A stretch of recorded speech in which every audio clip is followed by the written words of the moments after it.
Thank you so much, आप लोग इतना लेट नाइट मेरे लिए यहाँ पे बैठे हैं। Thanks a lot for your time.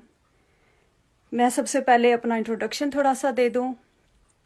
Thank you so much Mahvish, आपने मुझे टाइम दिया और कि मैं इस टाइम पे आप लोगों से थोड़ी सी अपनी ज़रूरी बात एक शेयर कर लूँ। सबसे पहले मैं ये बता दूँ, मैं कोई आलमा नहीं हूँ। I am not a scholar. किसी किस्म की जो भी मैं कोई बात कर रही हूँ वो 100% मेरा अपना पर्सनल एक्सपीरियंस है। इसमें महविश का या इस ग्रुप का या किसी चीज़ का भी कोई लिंक नहीं है, ठीक है। और बुशरा खैर, मेरे बच्चे बिल्कुल ठीक हैं जी। Thank you so much for asking. तो मैं अपना एक्चुअली एक छोटा सा एक्सपीरियंस है वो आप लोगों से शेयर करना चाह रही थी। तो मेरे अबाउट 20 ईयर्स माशाल्लाह शादी को हो गए हैं। I am mom of 4 beautiful kids. और मेरी शादी हुई थी तो हम लोग यूएसए कुछ अर्सा रहे, उसके बाद पाकिस्तान रहे। तो मुझे डॉक्टर्स ने कहा था कि आपके बच्चे नहीं हो सकते हैं। तो मैंने कहा जी ज़ाहिर है, एज़ यूजुअल जैसे हम सारे ह्यूमन बींग्स होते हैं। I was so much upset and depressed.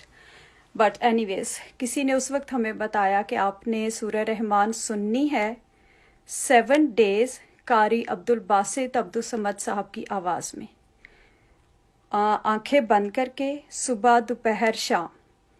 वो मैंने 7 डेज सुनी और उसके वो बग़ैर तर्जमे के है। और वो सुनने के बाद आधा गिलास पानी लेना है और पानी लेके आंखें फिर से बंद करनी है और दिल में 3 दफ़ा कहना है अल्लाह अल्लाह अल्लाह। दिल में 3 दफ़ा कह के 3 सांसों में वो पानी पी लेना। अब खैर मैंने वो 7 डेज उस वक्त किया, जो ज़रूरत थी अल्लाह पाक ने फ़ौरन ही वो तो पूरी कर दी। माशाल्लाह मेरी बेटी है, she is about 16 years now, not yet but she will be इंशाल्लाह वेरी सून। तो उसके बाद फिर मुझे 2017 में I was diagnosed, not diagnosed but doctor were assuming कि मुझे ब्लड कैंसर है या मुझे बोन कैंसर है। उन्होंने काफ़ी मेरे टेस्ट किए, काफ़ी ज़्यादा मेरी बायोप्सीज़ की और उसके बाद उनका ख्याल क्या मतलब रिपोर्ट्स थी उनके पास कि मुझे ब्रेन ट्यूमर भी है। और ये सारी मेरे पास रिपोर्ट्स अभी भी पड़ी हुई हैं। एनीवेज, वो तो मुझे कीमो और पता नहीं क्या क्या कुछ उस पर डाल रहे थे। मुझे फिर दोबारा से, मैं हॉस्पिटलाइज थी अबाउट अ मंथ। दोबारा मैंने फॉर 7 डेज सूरह रहमान सुनी। सेम वही आपको फिर से रिपीट कर रही हूँ, कारी अब्दुल बासित अब्दुल समद साहब की आवाज़ में, बग़ैर तर्जमे के। इट्स अबाउट 20 मिनट्स सूरा, 20 मिनट्स और फ्यू सेकंड्स हैं। आंखें बंद करके पूरे फोकस के साथ ऐसे सुननी है जैसे दिल के कानों से सुननी है, आपके दिल पे उतर रही है। अपने दिल से वो सुन के पूरे 20 मिनट्स 3 टाइम्स अ डे। जिनको खुदा न खास्ता कुछ भी इस किस्म का फेटल मसला है, अगर किसी को थोड़ा कोई प्रॉब्लम है तो वो सुबह शाम 2 दफ़ा। और अगर कोई बिल्कुल ठीक है या वैसे कोई छोटे मोटे घर के मसले मसाइल जो भी हमारे चलते ही रहते हैं, तो उसके लिए वो 1 अ डे और 7 कंसेक्यूटिव डेज। अब 7 डेज मैंने हॉस्पिटल में ही सूरह रहमान कंप्लीट की। उसके बाद में उस वक्त मेरी कंडीशन ऐसी नहीं थी कि मैं इवन पानी भी पी सकती। तो टोटली मेरी बॉडी सारी की सारी कोलैप्स कर गई थी।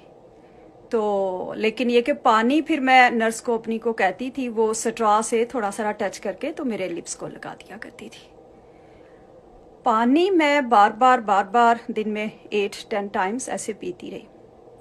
अल्लाह पाक ने अपना बहुत करम किया, बहुत करम किया।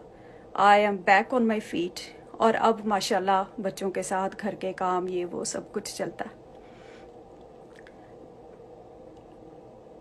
जी। सुबह शाम 2 दफ़ा, सुबह 1 दफ़ा, 1 दफ़ा शाम को। अगर आपने 2 दफ़ा शुरू करनी है, अगर आपने 3 टाइम्स शुरू की है तो फिर सुबह दोपहर और शाम 3 टाइम्स। लेकिन अगर आप बिल्कुल ठीक हैं और आप चाह रहे हैं कि आप सिर्फ और सिर्फ अल्लाह पाक के साथ अपना एक स्ट्रॉन्ग रिलेशनशिप कायम करें, आप अल्लाह पाक के साथ एक रिश्ता, वो रिश्ता जो वाकई होना चाहिए, तो उसके लिए आप ज़रूर दिन में 1 दफ़ा ज़रूर सुने। और 7 days, it's only for 1 time. It's not like कि आप सुनते जाएं सुनते जाएं सुनते जाएं, नो। और ये ऐसे भी नहीं है कि आप बैकग्राउंड म्यूजिक के तौर पे इसको लगा लें और पीछे चल रही है, आप घर के काम शाम कर रहे हैं जी। नो, इट्स अ रेमेडी, इसीलिए इसको कहते हैं इट्स अल्टीमेट रेमेडी। अब मैंने तो ये 7 डेज सुनी, जो ज़रूरत थी, जो उस वक्त इतनी बड़ी परेशानी थी, अल्लाह पाक ने अपना ख़ास करम किया, उससे तो निकाल लिया। लेकिन इसके साथ मुझे और क्या मिला? इसके साथ ये जो आजकल आप सारे, हम सारे ज़ाहिर एज अ ह्यूमन बीइंग हम लोग डर रहे हैं कोरोना से। ये कोरोना पता चल गया कि ये बाहर कोरोना नहीं है, ये हमारे अंदर कोरोना है। मुझे ज़िंदगी में पहली दफ़ा ये एहसास हुआ कि कितना मुर्दा दिल हम लोग होते हैं। ज़िंदगी में कभी भी हम उस रब की किसी भी नेमत का शुक्र ही नहीं अदा करते। मुझे अपने अंदर की वो नहूसत, वो बदबख्तियाँ, अल्लाह पाक यही फरमाते हैं ना कि मैं जिस पर अपना करम करता हूँ उस पर उसके नफ्स के ऐब जाहिर कर देता हूँ। और उसने इतना करम किया, इतना करम किया, शुक्र अल्हम्दुलिल्लाह। अभी भी इंसान है, ऐसे नहीं है कि परफेक्ट हो गए हैं, बट अब छोटी सी भी कोई भी मिस्टेक होती है तो अंदर कहीं ज़रूर घंटी ज़रूर बजती है, एहसास होता है कि हाँ गड़बड़ की है। मैं अभी नादिया दोबारा फिर से रिपीट करूंगी, लेकिन अब हम सारी दुनिया में ये मैसेज कन्वे कर रहे हैं, जिसको सबको बता रहे हैं कि आप लोग सूरह रहमान सुने। ये कोरोना का जो एक डर बैठ गया हम सबके दिलों